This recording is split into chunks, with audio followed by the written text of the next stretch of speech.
नमस्कार मित्रांनो, सुस्वागतम मुरंबा मालिकेच्या आजच्या भागामध्ये. आता जी ट्रॉफी आता मिळालेली आहे जिंकल्यानंतर, तर ती बघून आता आरोही इतकी खुश होते, आनंदाने उड्या मारत असते. आणि तेवढ्यात तेथे आर्था आणि काका हे सगळेजण एकत्र येतात. तेव्हा आता आरोही ती ट्रॉफी दाखवत असते आणि छान आहे ना, छान म्हणून ती अगदी आनंदाने उड्या मारत असते. तेव्हा आता अक्षय म्हणतो की हो बाळा, खूप छान आहे.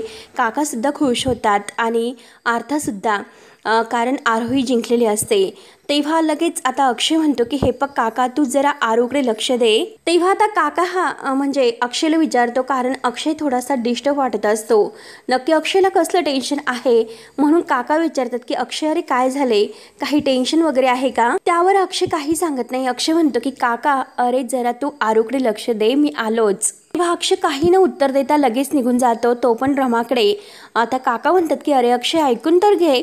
परंतु आता आरोही मात्र ट्रॉफी आर्थाच्या हातात देऊन तिला पकडायला सांगते आणि काकांजवळ येत काकांना सांगते की हे बघ, मला तर असं वाटतं आर.के. मॅडम रागवेल म्हणून तो नक्की गेला असेल. बघा ना, अहो काका कसं धावत पळत गेला. त्यानंतर रमा इकडे आपल्या कॅबिनमध्ये येते, परंतु तिच्या डोळ्यात पाणी असतं आणि आता तिला हे जे टेन्शन आहे की एक प्रकारचा खूप मोठा धक्का बसलेला असतो की आरोही तिची मुलगी आहे आणि अक्षय ते सेफ म्हणून काम करतोय. तेव्हा आता रमा ही घाईने आपल्या कॅबिनमध्ये येते आणि पाणी पित असते. तेव्हा मात्र अक्षय तेथे येतो, तर रमा ही अक्षयला बघते, आपल्या डोळ्यातील पाणी पुसते. तेव्हा आता रमा ही त्याला म्हणते की मिस्टर अक्षय देवधर. तेव्हा अक्षय आता म्हणतो की इतक्या वर्षानंतर सुद्धा ही माझ्याशी असे बोलतेस का? आणि मग परत म्हणतो की हो, आर.के. देव म्हणजे कर्णिक. आर.ए. रमा अक्षय, नाही नाही, असे तर आहे की रमा अण्णासाहेब कर्णिक असे तुझे नाव आहे ना, म्हणजे तू नाव सुद्धा रमा चेंज केले तर नक्की कोण आहेस ग बाई तू? अगं तू रमा आहेस की माई आहेस का आणखीन तिसरंच काहीतरी आहे? तेव्हा आता रमाला राग येत असतो, परंतु ती अक्षयला काही उत्तर देत नाही. ती अगदी खाली मान घालते. अक्षय विचारतो की कोण आहात तुम्ही? अरे कर्णिक आहात का? कमालच आहे खरंच, कसे जमवते इतकं सगळं तू? मस्त चाललेलं आहे तुझं आणि अगदी छान. तेव्हा आता अक्षयला पुन्हा त्या व्हिडिओची आठवण होते, जी व्हिडिओ क्लिप आता ह्या इरावतीने तिच्याकडून जबरदस्तीने बनवून घेतलेली असते अक्षयपासून कायमचं दूर जाण्यासाठी. आता हे इरावतीने ह्या सर्व डाव खेळलेला असतो, पण तरीसुद्धा अजूनपर्यंत अक्षयचा तोच पडदा डोळ्यावर असतो. तो रमाच्या बाबतीत इतका मोठा गैरसमज करून घेतो आणि अजूनपर्यंत तो विसरायला तयार नसतो. अक्षय म्हणतो की माझ्याजवळचा पैसा तर संपला होता म्हणून तू मला सोडलं आणि आता येथे येऊन अगदी असा हात मारला. आणि खरंच खूप पैसा असेल ह्या संस्थेकडे म्हणूनच तू इथे काम करते. तर तुला फक्त पैसा पैसा पैसाच पाहिजे आणि खरंच तुलाच जमले. तेव्हा आता रमा ही मनात म्हणते की इतक्या वर्षांनी आपण इतक्या दिवसातून भेटलो, परंतु कसे आहोत, काय म्हणजे कसे आहे मी, याबद्दल काही अशी विचारपूस नाही. परंतु तरीसुद्धा आता ते काही न विचारता फक्त माझ्यावर रागवतात. तेव्हा मात्र आता रमा तरीसुद्धा आपलं जे दुःख आहे तर ते आवरते आणि विचारते की आई कशा आहेत? तर अक्षय म्हणतो की तुला काय करायचं आणि परत म्हणतो की सॉरी मॅडम, तुम्हाला काय करायचं? माझी आई कशी आहे, माझं कुटुंब कसं आहे, आम्ही सगळेजण मस्त आहोत. भिकेला लागलो, रस्त्यावर आलो, घर गेली, कंपनी गेली, गाडी सुद्धा गेली आणि आम्ही शेवटी रस्त्यावर आलो. आणि हेच बघा की तुमच्या कंपनीत मी एका शेफची म्हणून नोकरी करतोय. येथे एक सामान्य नोकरी करतो आणि तुम्हाला त्याचा काय फरक पडतो? तुम्ही तर येथे मस्त अगदी जीवन जगतात. म्हणजे तुम्ही हे सगळं इतकं मला सांगा बरं, कसं मॅनेज केलं? अण्णासाहेब कर्णिक यांची मानसकन्या, हे सगळं कसं मॅनेज करता आले तुला? आणि हे बघा, माणसं ही पैशासाठी हापापलेली असतात, ती कोणत्याही थराला जाऊ शकतात, हे मी ऐकले होते. तुमच्याकडे जर बघितलं तर त्याचं एक जिवंत उदाहरण आहात. म्हणून आता रमावर तो वाटेल तसे आरोप करत असतो, पण तरी सुद्धा रमा आता सर्व काही ऐकून घेत असते. त्यावर आता रमा म्हणते की हो, इतक्या वर्षात तुम्ही अगदी चांगलं मला ओळखलंस, चांगली माझी ओळख झाली तुम्हाला. त्यावर आता अक्षय म्हणतो की हो, मला जर माहिती असते की येथे आल्यानंतर तुमचं हे थोबाड बघावं लागेल तर कधीही मी अगदी बाप जन्मात आलो नसतो. म्हणून अक्षय आता तेथून जायला निघतो. तर रमा म्हणते की हे बघा, आला आहात ना तुम्ही इथे, तर थांबा. आणि हे बघा, मला कामाची गरज आहे. ही संस्था सुद्धा माझी नाही, कारण जे मला अगदी मानसकन्या मानतात अण्णासाहेब कर्णिक त्यांची ही संस्था आहे. तर आणि त्यांना तर टॅलेंटची म्हणजे गरज आहे. तेव्हा आता अक्षयला हसू येते. अक्षय म्हणतो की तुमच्याकडे बघून तसे नाही वाटत हो, बहुतेक त्यांना तुमचं हे खोटे पण माहिती नसावं. तेव्हा आता रमा त्या बोलण्याकडे लक्ष देत नाही. ती म्हणते की हे बघा, जर तुम्ही इथे चांगलं काम करत राहिलात तर तुमच्याकडे अगदी सर्वजण म्हणजे तुम्हाला काही असं तुम्हाला चांगला जॉब मिळतच राहील आणि चांगलं काम केले तर. तेव्हा आता राहिला प्रश्न माझा, आणि हे बघा मी कधीही तुमच्यासमोर येणार तर नाहीच, त्यामुळे माझा सुद्धा काही प्रश्न येत नाही, तुम्ही इथे जॉब करू शकतात.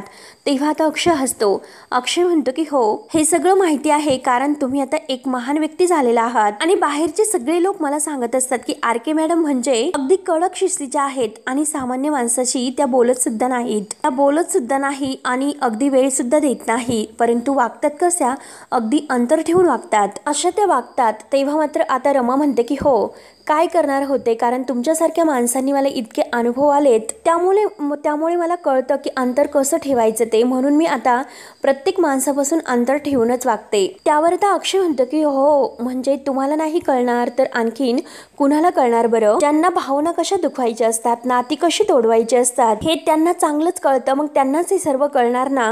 अर्थातच तुम्हाला हे सर्व कळणारच, कारण तुम्ही नाती तोडली. तेव्हा आता अक्षय जे काही बोलत आहे तर ते रमा ऐकून घेते आणि अगदी काही न अगदी उत्तर न देता ती फक्त अक्षयकडे पाहत असते. त्यानंतर आता इकडे शशिकांत मात्र दारू पिऊन अगदी गाढ झोपलेला असतो आणि इरावती तेथे खुर्चीवर बसलेली असते. जेव्हा आता शशिकांतला जाग येते तेव्हा आता त्याचं डोकं अगदी जड पडलेले असते आणि जेव्हा तो उठतो तर म्हणतो की आई ग आई ग, आणि उठतो तर समोर बघतो तर इरावतीला बघून तो अगदी घाबरतो, ओरडतो आणि परत इरावतीला म्हणतो की काय बाई आहेस तू, किती घाबरवलंस. तेव्हा आता इरावती रागाने विचारते की काय रे, झालीस का तुझी झोप, आला का तू परत माणसामध्ये, आली का तुला शुद्ध, आणि अरे काल रात्री तू जो काही राडा घातलास, जो तमाशा केला तो तुला आठवतोस. मात्र शशिकांत डोक्याला हात लावतो आणि राडा, कसला राडा, मला काही आठवत नाही असे स्पष्ट शब्दात तो उत्तर देतो. त्यावर आता इरावती म्हणते की अरे तुला हे सगळं कसं आठवणार, कारण तू दारूच्या नशेमध्ये तो राडा घातला होतास, अक्षयच्या कॅन्टीन मध्ये जाऊन तो अगदी तमाशा केला आणि दारू पिऊन मात्र तू रात्रभर तेथे पडून होतास. तेव्हा आता शशिकांत विचारतो की म्हणजे काय, मी तिथे पडून होतो, काय बोलतेस तू. तेव्हा शशिकांत विचार करतो तर त्याला सर्व आठवते की आपण कॅन्टीनमध्ये केव्हा गेलो होतो, की जेव्हा अक्षय मला त्याला असं वाटलं होतं की तेथे असेल, म्हणून तो अक्षय करत तेथे भूक लागली करत गेलेला असतो आणि त्याच वेळेस त्याने हे सर्व अगदी राहाडा करून ठेवलेलं असतं. ते क्षण आता शशिकांतच्या डोळ्यासमोर येतात. तेव्हा त्याला स्वतःची चूक समजते आणि म्हणतो की हो, असं वागलो तर मी. तेव्हा आता इरावती त्याच्या हातामध्ये लिंबू सरबत पिण्यासाठी देते तर शशिकांत तिला थँक्यू म्हणतो आणि त्याला आता पश्चाताप होतो की तो खरंच खूप वाईट वागलं. आणि आता तो इरावतीला म्हणत असतो की खरंच अगं मी खूप वाईट वागलो ग. त्यावर आता इरावती म्हणते की अरे तू सारखं असंच वागत राहिला आणि जर उद्या अक्षयची नोकरी गेली तर मग काय करणार आहोत आपण.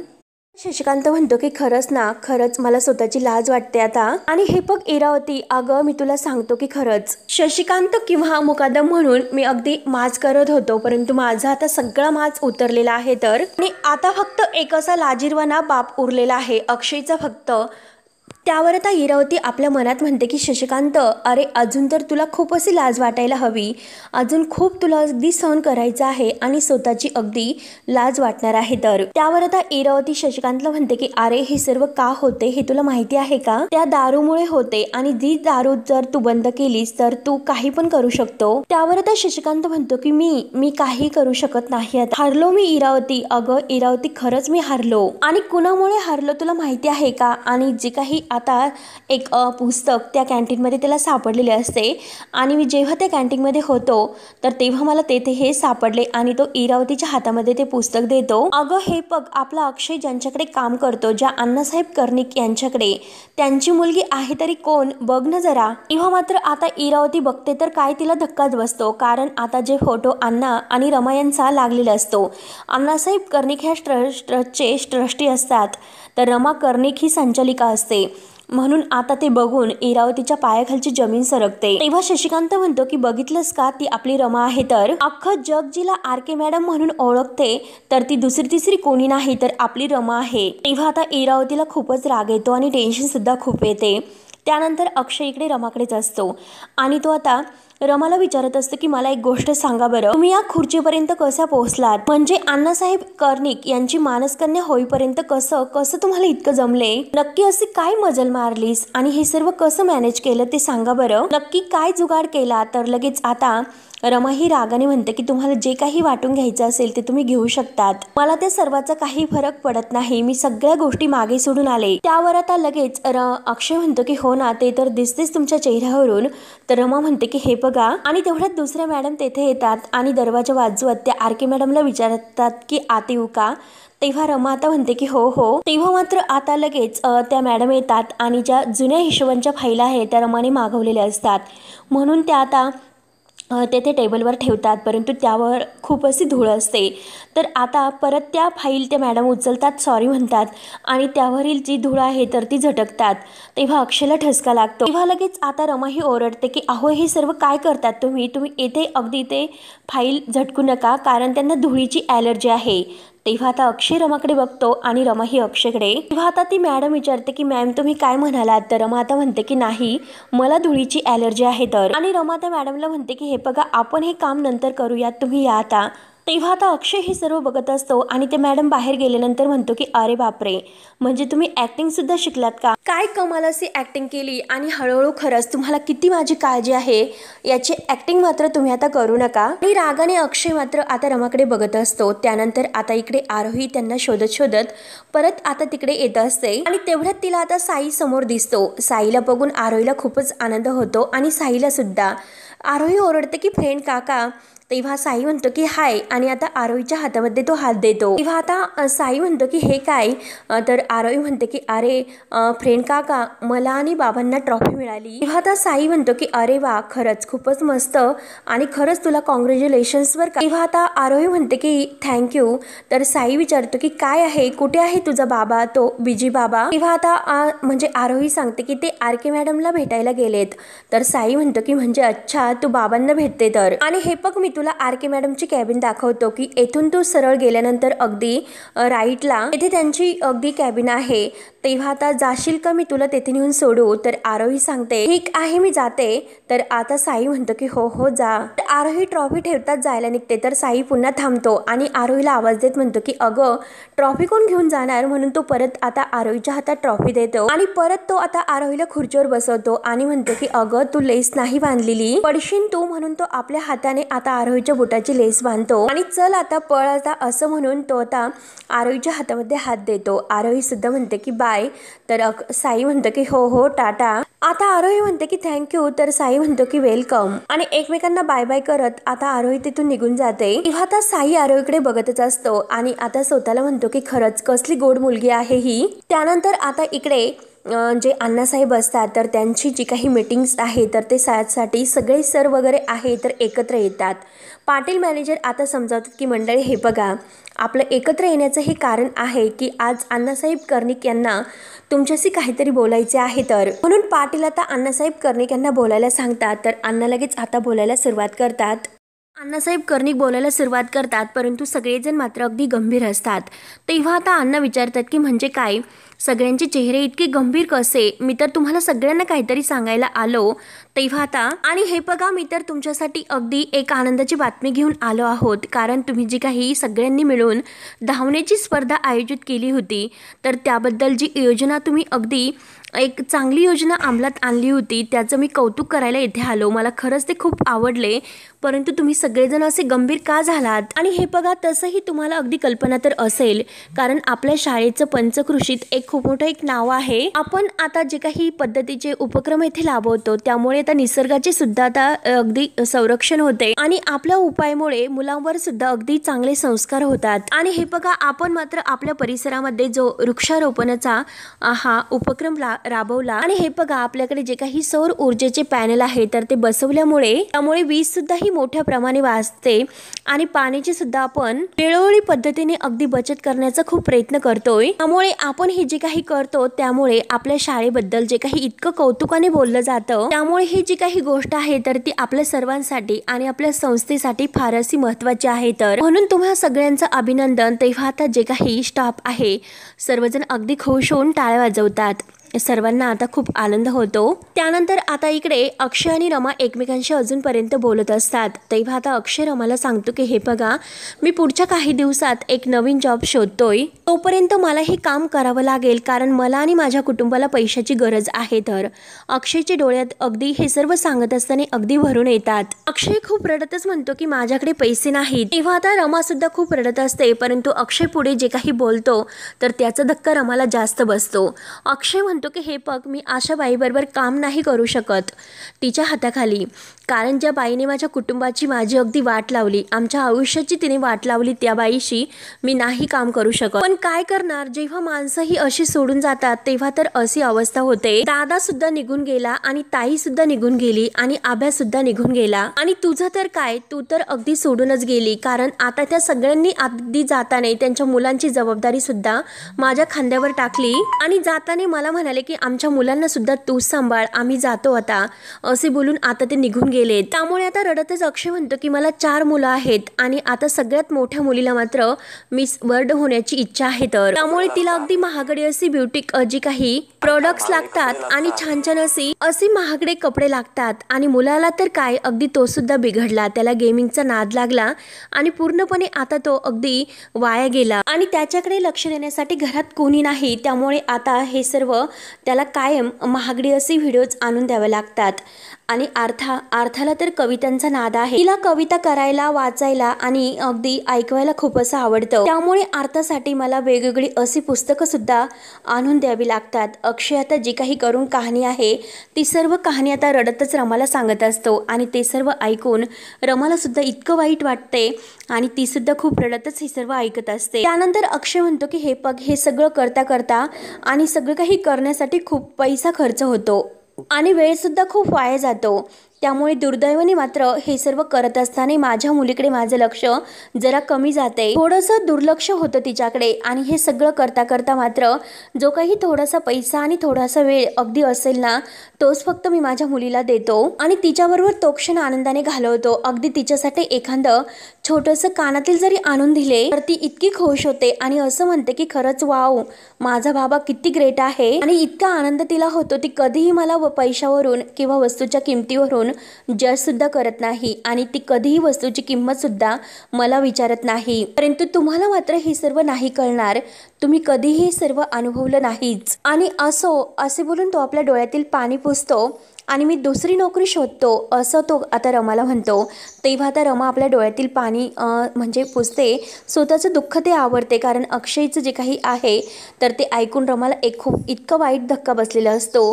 तेव्हा आता रमा ही अक्षयला म्हणते की हे बघा, तुमचं बोलून झालं असेल तर तुम्ही आता निघा, कारण हे सर्व ऐकण्यासाठी माझ्याकडे वेळ नाही, माझ्याकडे खूप असे कामं आहेत। मुद्दाम रमा आता हे अक्षयला म्हणते। तेव्हा आता अक्षय म्हणतो की बापरे, खरंच काय किती बदललीस, आणि तेवढ्यात बाबा करत आरोही तेथे येते। रमाला आता आणखीन रडू येते। तेव्हा आता अक्षय डोळ्यातील पाणी पुसतो आणि आता अगदी म्हणजे आरोही समोर ते हसतो आणि म्हणतो की खरंच आज मला खूप आनंद झालेला आहे बाळा। आता आरोही म्हणते की अरे बाबा चल ना बाहेर, रमाकांत काका आजोबा आहे ना, ते आपली वाट बघतात, चल बरं बाहेर। त्यावर आता अक्षय म्हणतो की अगं बाळा काही नाही, तुझ्या आरके मॅडम आहे ना, तर त्या माझ्याशी बोलतात। तेव्हा आता रमा खूप रडत असते, तर आता आरोही कान पकडते आणि सॉरी आरके मॅडम असं म्हणते, तुम्हाला आई म्हणून मिठी मारली हो, तरी सुद्धा तुम्ही माझ्यासोबत आज पॅरेंट म्हणून धावलात। रमा आता खूप अशी रडत असते आणि खरंच तुम्हाला त्याबद्दल खूप खूप थँक्यू। आणि हे बघा, मला माहिती आहे की तुम्ही माझ्या खऱ्या आई नाहीत, त्यासाठी खूप सॉरी, आणि त्यासाठी मात्र तुम्ही माझ्या बाबाला रागवू नका प्लीज, मला जॉबवरून काढू नका प्लीज। म्हणून आता आरोही खूप असं विनवण्या करते। रमाला इतकं वाईट वाटत असतं तरी सुद्धा रमा आपला चेहरा मात्र अगदी आरोहीकडे वळवत सुद्धा नाही।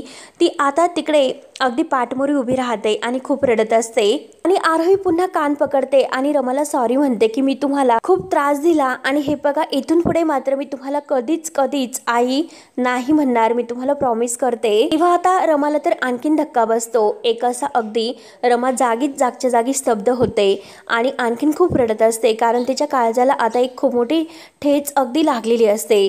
आरोही तिची मुलगी आहे, ही तिला कसं सांगू हेच आता रमाला कळत नसते। तेव्हा अक्षय मात्र अगदी रमाकडे वेगळ्या दृष्टीने बघतो आणि तो आरोहीला म्हणतो की चल आता, तू खरंच खूप एक गुड गर्ल आहे आणि चल आता. तेव्हा रमा इतकी रडत असते, ती काही आता आरोहीला उत्तर देत नाही, ती फक्त आणि फक्त रडत असते. तेव्हा अक्षय आरोहीला तेथून घेऊन जातो. रमा लगेच आपला चेहरा वळवते आणि त्या दोघांकडे बघत खूप अशी रडत असते.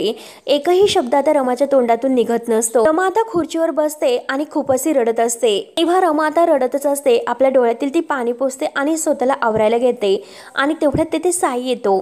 साई म्हणतो की आर.के. मॅडम. तेव्हा रमा ही डोळ्यातील पाणीच पुसत असते, परंतु रमाचा चेहरा बघून साई विचारतो की काय हो मॅडम, काय झाले, नक्की काही झाले का, नक्की काय होतं. तेव्हा आता रमा म्हणते की काही नाही, काही नाही.